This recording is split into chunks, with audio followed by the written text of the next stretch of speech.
आता आपण मुंबईच्या आझाद मैदानावर आपण आहोत।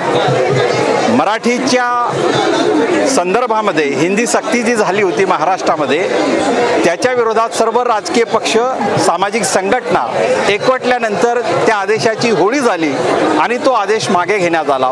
असं असलं तरी यावर एक समिती गठीत केली जाणार अशी घोषणा मुख्यमंत्र्यांनी काही दिवसांपूर्वी केली होती। आणि मग या सगळ्या वातावरणात मराठी विजयी मेळावा देखील या ठिकाणी मुंबईमध्ये साजरा झाला। वरळीच्या नेहरू डोम येथे त्या ठिकाणी राज ठाकरे, उद्धव ठाकरे एकत्र आल्याचंही आपण ऐकलं। पण या व्यतिरिक्त महाराष्ट्रातल्या तमाम सामाजिक संघटना आणि राजकीय पक्ष पुन्हा आझाद मैदानावर एकवटले आहेत। तिसरी भाषेची सक्ती महाराष्ट्रात हवीच कशाला हा मुद्दा घेऊन आणि आपल्या सोबत सामाजिक राजकीय कार्यकर्ते, लढाऊ शेतकरी नेते आणि कॉम्रेड किशोर ढमाले आणि हे आज मराठीच्या समर्थनात हिंदी भाषेची सक्ती नको या विषयावर या ठिकाणी उपस्थित आहेत। आपण त्यांच्याशी बोलूया। कॉम्रेड किशोर ढमाले सर, आपलं सर्वप्रथम स्वागत त्रिवेज मीडियामध्ये। धन्यवाद। मराठी हिंदी सक्ती जी आहे ती मागे घेतली गेली, मराठी विजय मेळावा ही साजरा झाला, मग हे पुन्हा या आंदोलनाची नेमकी काय गरज भासली? याच्यामध्ये सरकारने जी समिती नेमलेली आहे, डॉक्टर नरेंद्र जाधव यांची समिती, ती समिती बरखास्त झाली पाहिजे, ही पहिली गोष्ट आहे। जर तुम्ही तो GR मागे घेतलेला आहे आणि पहिलीपासून त्रिभाषा सूत्री नाही हे मान्य केलेलं आहे, असं असताना तुम्ही समिती कशासाठी नेमता? पहिलीपासून त्रिभाषा सूत्री हे सूत्र जे आहे हे अत्यंत चुकीचं आहे, अशास्त्रीय आहे, बालमानसशास्त्राच्या विरोधी आहे। आम्ही ज्या आदिवासी विभागातनं येतो, धुळे, नंदुरबार, जळगाव, नाशिक या विभागात तर ही त्रिभाषा म्हणजे 4 भाषा झाल्या, कारण आदिवासी मुलगा स्वतःची भाषा आधी शिकतो, त्याची मावकी भाषा असते, कोकणी असते, पावरा असते, भिलोरी असते, गोंडी असते। आदिवासी मुलांची ही मातृभाषा आहे। त्यानंतर ते मराठी शिकतात, मराठी प्रमाण मराठी ही त्यांच्यासाठी दुसरी भाषा, नंतर ते इंग्रजी शिकतात, ही झाली तिसरी भाषा, आणि पुन्हा आता हिंदी शिकायची म्हणजे ही झाली चौथी भाषा। तर ह्या 4 भाषा लादण्याचं कारणच काय आहे हा आपला प्रश्न आहे, आणि म्हणून ही समिती बरखास्त झाली पाहिजे। राहुल रेखावारांनी जे बालभारतीचं नियोजन केलेलं आहे, हे बालभारतीचं त्यांनी ज्या पद्धतीनं बालभारती हे संपुष्टात आणण्याचं काम करून NCERTचा अभ्यासक्रम लादण्याचा प्रयत्न केलेला आहे, हे रद्द झालं पाहिजे, ही दुसरी महत्त्वाची मागणी आहे। आणि म्हणून या मागण्या जोपर्यंत पूर्ण होत नाही तोपर्यंत आपल्याला लढावं लागेल। हे विद्रोही सांस्कृतिक चळवळीची भूमिका आहे, हे विद्रोही सांस्कृतिक चळवळीचा प्रतिनिधी म्हणून आणि त्याचबरोबर सत्यशोधक शेतकरी सभेचा प्रतिनिधी म्हणून या दोन्ही मागण्यांच्या संदर्भात आग्रहानं सांगतोय की या दोन्ही मागण्या महत्त्वाच्या आहेत। त्रिभाषा सूत्रे पूर्णपणे रद्द झाली पाहिजे।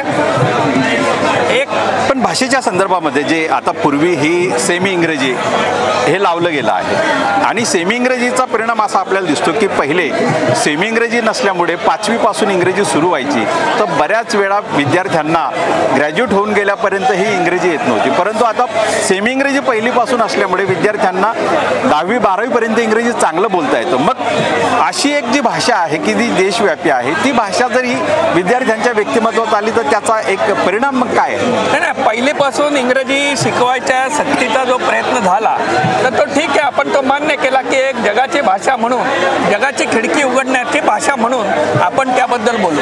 पण आता तुम्ही फ्रान्समध्ये गेलात तर तुम्हाला फ्रेंच यावं लागतं, तुम्ही जपानमध्ये गेलात तर तुम्हाला जपानी यावं लागतं, आणि त्यामुळे त्याकडं जाण्याचा मार्ग म्हणून आपल्याला इंग्रजी हे महत्त्वाचं वाटतं। त्या अर्थानं ठीक आहे, 2 भाषा आपण शिकू, पण आता पुन्हा एकदा हिंदी लादणं, हिंदी ही कोणती ज्ञानभाषा आहे? इंग्रजीनं औद्योगिक क्रांतीचा संपर्क आपल्याशी आलेला आहे, तिथं औद्योगिक क्रांती जगामध्ये पहिल्यांदा झाली, त्या औद्योगिक क्रांतीची भाषा ही इंग्रजी होती, आणि त्यामुळे त्याचा परिचय, आणि आपल्यावर ब्रिटिशांचं राज्य होतं, त्यामुळे आपला परिचय औद्योगिक क्रांतीशी झाला, त्यामुळे आपण ती भाषा शिकलो तर हरकत नाही। पण भाषा कुणी किती शिकाव्यात प्रश्न तो नाही, पण माझा यांना प्रश्न आहे की मराठी मुलांवरती इंग्रजी भाषा लादणारे लोक, हिंदी भाषा लादणारे लोक, हिंदी सक्तीची करणारे लोक उत्तर प्रदेशातल्या मुलांना तिसरी भाषा कोणती शिकवतायत हा प्रश्न आहे. गुजरातमध्ये तिसरी भाषा कोणती शिकवली जाते हा प्रश्न आहे. आणि म्हणून आपलं म्हणणं असं आहे की तुम्ही जर तिथं मराठी भाषा तुम्ही सक्तीची करणार आहात का? यूपीमध्ये, बिहारमध्ये, नंतर या संपूर्ण गायपट्ट्यामध्ये किंवा शेणपट्ट्यामध्ये, या शेणपट्ट्यामध्ये तुम्ही मराठी शिकवणार आहात का? मराठी शिकवत नाही, मग इथं येऊन तुम्ही हिंदी कशी काय सक्तीची करता हे आपलं म्हणणं आहे. पण गायपट्टा जो आहे म्हणजे गायपट्ट्याचं राजकीय स्वरूप जरी आपल्याला दिसत असलं तरी सांस्कृतिक स्वरूप संपूर्ण भारतातली एक विशिष्ट धर्माचे श्रद्धाळू लोक त्या गायपट्ट्याच्या श्रद्धास्थानांमध्ये मोठ्या प्रमाणात जातात. अशा वेळी म्हणजे संपर्क भाषा देखील हिंदी भाषा बनते. पण ती प्रभावी हिंदी भाषा बनण्यासाठी हा मुद्दा आवश्यक असा वाटत नाही का? नाही, प्रश्न आहे की हे मुळात RSSचं धोरण आहे.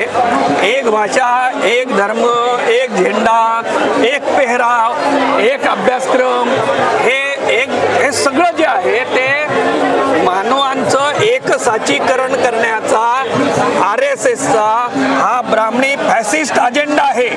त्याचा भाग म्हणून हिंदी येते. हिंदी ही राष्ट्रभाषा कधी नव्हती. या ठिकाणी तामिळनाडूच्या बद्दल पण हा जो मुद्दा तुम्ही मांडला म्हणजे हे RSSचा अजेंडा आहे आणि हिंदी ही राष्ट्रभाषा कधी नव्हती. पण याचा RSS हा अजेंडा घेऊन म्हणजे जी 4-5 राज्य हिंदी बेल्ट म्हणून ओळखली जातात म्हणजे त्या राज्यांच्या अनुषंगाने महाराष्ट्रातला जो मराठी माणूस आहे मग हा एकाकी पडण्याचा धोका नाही का? म्हणजे RSSचा अजेंडा यातही यशस्वी होताना दिसणार नाही का? नाही, तामिळनाडूमध्ये आता तामिळनाडूच्या लोकांना सक्ती करण्याचा प्रयत्न केला आणि धमकी दिली केंद्र सरकारनं की जर तुम्ही हिंदी त्या ठिकाणी लागू केली नाही त्रिभाषा सूत्री म्हणून तर तुमचे 24,000 कोटी रुपयांचं अनुदान रोखण्यात येईल. त्यांनी प्रश्न विचारला, हे अनुदान हे काय तुमच्या बापाचं आहे का? हे या देशाच्या मालकीचं आहे. अनुदान असेल, संपत्ती असेल, त्याचा वाटा तामिळनाडूचा तुम्ही तामिळनाडूला देत आहात आणि हे पैसे जर तुम्ही थांबवले अनुदानाचे तर हे संविधानाच्या विरोधी आहे. म्हणजे आता या घडीला तर हिंदी भाषा लादण्यासाठी संविधानाला तिलांजली देण्याचा पुन्हा एकदा प्रयत्न हा या ठिकाणी केला जातोय हे आपण लक्षात घेतलं. आजच्या आंदोलनाचा म्हणजे मुख्य उद्देश काय की तिसरी भाषा ही घेऊ नये यासाठी म्हणजे ती जर तशी असेल तर केवळ त्या जो जाधव समिती जी नेमली जाते आहे त्याला विरोध करण्यासाठी की आणखी काही सांस्कृतिक मुद्दे यामागे? नाही, सांस्कृतिक विद्रोही सांस्कृतिक चळवळीची भूमिका राहिलेली आहे.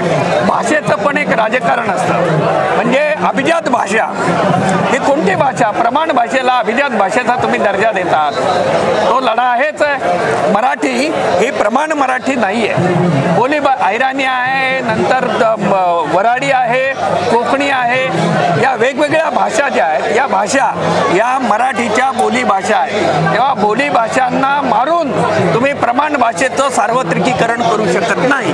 ही पहिली गोष्ट.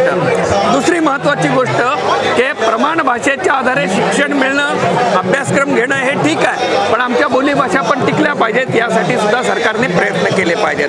नंबर 2, तिसरी महत्त्वाची गोष्ट, भाषिक वर्चस्वाच्या आधारे सांस्कृतिक वर्चस्व लादण्याचा प्रकार होतो आणि तो प्रकार आहे. म्हणून भाषिक वर्चस्वाला, भाषिक दृष्ट्या सत्ता गाजवण्याला विद्रोही सांस्कृतिक चळवळीचा आणि सत्यशोधक विचारांचा कायम विरोध राहिलेला आहे. महात्मा फुलेंच्या शुद्ध लेखनाबद्दल विष्णूशास्त्री चिपळूणकरांनी आक्षेप घेतलेला होता.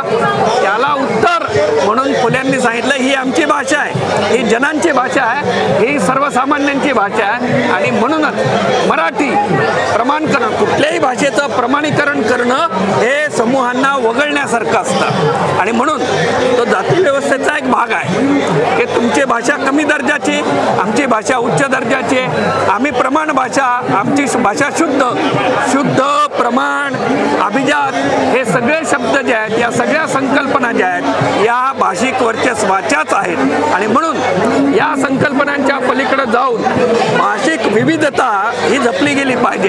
भाषिक विविधतेचं धोरण जे आहे हे खरं समतावादी फुले शाहू आंबेडकर, अण्णाभाऊ साठे, अमर शेख, गव्हाणकर यांना मानणारं सांस्कृतिक धोरण आहे. ते भाषिक समतेचं आहे, भाषिक वर्चस्वाचं नाही आहे. आणि म्हणून आम्ही या समतावादी भूमीचे लोक आहोत. संत एकनाथांनी प्रश्न विचारलेला आहे, वारकरी संत आहेत, ते प्रश्न विचारतात, संस्कृत देवे केली मग प्राकृत काय चोरांनी बनवली? तसं आत्ता आपण विचारलं पाहिजे की हिंदी देवेंद्रांनी आणली मग मराठी काय चोरांची भाषा आहे? पण या भाषेच्या राजकारणामध्ये म्हणजे मगाशी आपण जे म्हटलं की आता मराठी विजय मेळावा झाला, उद्धव ठाकरे, राज ठाकरे उपस्थित होते, परंतु त्या व्यतिरिक्त कोणताही मराठी भाषिक राजकारणी किंवा सांस्कृतिक नेता त्या ठिकाणी नव्हता. म्हणजे या भाषिक राजकारणाच्या मध्ये देखील म्हणजे हिंदी आणि मराठी या संघर्षामध्ये वरच्या जातींचाच विजय या भाषिक राजकारणात होताना दिसतो का? मग त्या बहुजनांच्या भाषिक अस्मितेचं नेमकं काय होतं? भाषेअंतर्गत समतेची लढाई ही तर चालणारच आहे, पण भाषिक साम्राज्यवाद जो आहे त्याला उत्तर देण्यासाठी या भाषेच्या अंतर्गत विविध जे गट आहेत त्यांनी तात्पुरतं एकत्र येणं हे अपेक्षित आहे आणि ते आता होत आहे. कारण हिंदी साम्राज्यवाद लादला जातोय आणि तो धोकादायक आहे. पण याचा अर्थ हिंदी साम्राज्यवादाला आपण विरोध करत असताना आपल्यातले आंतरविरोध जे आहेत ते आपण सोडून दिलेत असा त्याचा अर्थ नाही. आणि म्हणून भाषिक वर्चस्वाच्या आडून जे जाती वर्चस्व, धार्मिक वर्चस्व, सांस्कृतिक वर्चस्व लादण्याचा जो फॅसिस्ट प्रयत्न होतोय त्याच्याकडे आपण कायम लक्ष वेधलं पाहिजे जनतेचं. या आंदोलनाच्या माध्यमातून आपल्याला असं वाटतंय का की जाधव समिती जी काही नेमली जाणार आहे किंवा नेमली गेली आहे तर ती बरखास्त होईल अशी आपल्याला अपेक्षा आहे का? हो, डॉक्टर दीपक पवार यांनी शालेय शिक्षण अभ्यास आणि कृती समितीच्या माध्यमातून हा लढा सुरू केलेला आहे. आनंद भंडारे असतील किंवा परब असेल किंवा राजन असरोडकर असेल, हे जे सगळे त्यांचे सहकारी आहेत हे अत्यंत महत्त्वाचं काम करत आहेत सगळ्यांना एकत्र आणण्याचं. त्या दृष्टिकोनातून आपण त्यांना पाठिंबा देत आहोत, त्यांना आपण समर्थन देत आहोत.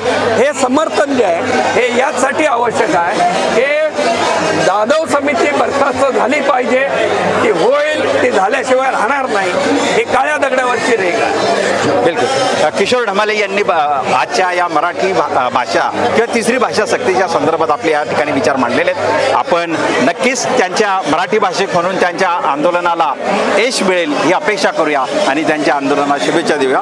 धन्यवाद. धन्यवाद. सत्यशोधक शेतकरी सभा आणि विद्रोही सांस्कृतिक चळवळीच्या वतीनं आणि शालेय अभ्यास आणि कृती समितीच्या वतीनं मी आपल्याला धन्यवाद देतो. त्रिवेद मीडियालाही धन्यवाद देतो.